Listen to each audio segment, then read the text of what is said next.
ശരിക്കും കൃഷിയിൽ നിന്നുള്ള വിളവ് എന്ന് പറഞ്ഞാൽ അതിൽ നിന്നുള്ള ഉൽപ്പന്നം മാത്രമല്ലല്ലോ. അതല്ലാതെ നമുക്ക് വായു, വെള്ളം, നമ്മുടെ കാലാവസ്ഥ ഇതൊക്കെ അതിൻ്റെ വിളവ് തന്നെയാണ്. അപ്പോൾ അങ്ങനെ നോക്കുന്നേരം കൃഷിയെ ഇതിൻ്റെ അകത്ത് നിന്ന് കിട്ടുന്ന എന്ത് ഉൽപ്പന്നം കിട്ടുന്നുണ്ട്, അതിനെന്ത് വില കിട്ടുന്നുള്ള രീതിയിൽ മാത്രമല്ലല്ലോ അതിനെ കാണേണ്ടത്.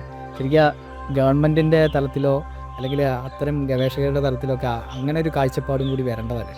ഞാനിപ്പോൾ ഓസ്ട്രേലിയയിലൊരു യാത്ര പോയി. അപ്പോൾ ഓസ്ട്രേലിയയിലത്തെ അവിടെ ഞാൻ താമസിച്ച ഒരു സുഹൃത്തിൻ്റെ വീട്ടിലാണ്. അപ്പോൾ ആ വീടിൻ്റെ പുറകിൽ ഒരു ഒരു വലിയ മരം, പൈൻ മരമാണ്, ഒരു വലിയ പൈൻ മരമാണ്. അപ്പോൾ പൈനിൻ്റെ വിവിധ വെറൈറ്റീസ്, എത്ര 100-ലധികം വെറൈറ്റി പൈൻ മരങ്ങൾ ഈ ഓസ്ട്രേലിയയിലുണ്ട്. അപ്പോൾ ഈ മരം തൊട്ടപ്പുറത്തൊരു സായിപ്പ താമസിക്കുന്നു. പ്രത്യേകിച്ച് അവർ ഇന്ത്യക്കാർ ഇപ്പുറത്ത് താമസിക്കുന്നു എന്നുള്ള എൻ്റെ ഒരു ചെറിയ ഇതൊക്കെ ഉണ്ടാവും.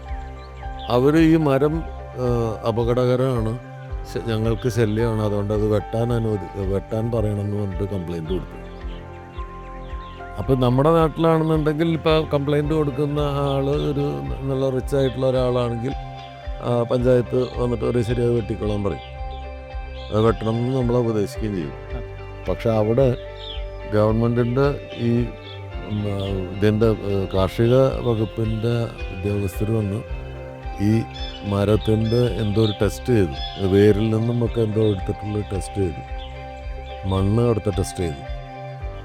അത് കഴിഞ്ഞിട്ട് ആ വെട്ടണം എന്ന് പറഞ്ഞ ആൾക്ക് ഫൈൻ.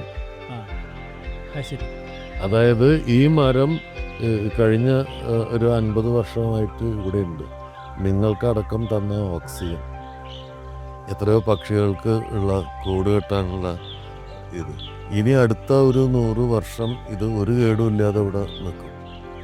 അപ്പോൾ അങ്ങനെ ഒരു മരത്തിനെ നശിപ്പിക്കാൻ നിങ്ങൾ വ്യാജമായ പരാതി തന്ന് ഗവൺമെൻറ്റിൻ്റെ ഉദ്യോഗസ്ഥരെയും വിലപ്പെട്ട സമയം നഷ്ടപ്പെടുത്തിയതിന് ഈ വന്ന ഉദ്യോഗസ്ഥന്മാരുടെയും ഇതിൽ ചെയ്ത ടെസ്റ്റുകളുടെയും എല്ലാം പൈസ അയാൾക്ക് ഫൈനായിട്ട് വന്നു. കാരണം ഈ മരത്തിൻ്റെ ഒരു കൊമ്പന് എന്തെങ്കിലും പറ്റിയാൽ യു ആർ ആൻസറബിൾ. അതാണ് അവിടെ മരങ്ങളോട് കാണിക്കുന്ന സ്നേഹം. ഒരു മരം നിങ്ങൾക്ക് വെട്ടാൻ പറ്റില്ല. ഇനി എന്തെങ്കിലും ഒരു കൺസ്ട്രക്ഷൻ്റെ ഭാഗമായിട്ട് ഒരു മരം വെട്ടേണ്ടി വന്നാൽ നിങ്ങൾ 10 മരങ്ങൾ നട്ടിട്ട് അതിനെ പരിപാലിച്ച് ഓരോ വർഷവും ആ മരത്തിൻ്റെ ഗ്രോത്തിൻ്റെ ഫോട്ടോ എടുത്തിട്ട് വീഡിയോ എടുത്തിട്ട് സബ്മിറ്റ് ചെയ്യണം.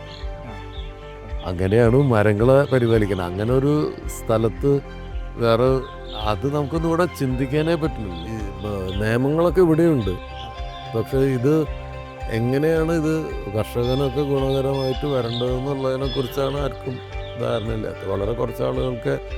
പിന്നെ ഇതിനോടൊരു സ്നേഹം നമ്മൾ ഉണ്ടാക്കിയിട്ടില്ലല്ലോ. പക്ഷെ പാഠ്യപദ്ധതിയിലൊക്കെ ഇതൊരു ഭാഗമാവണം.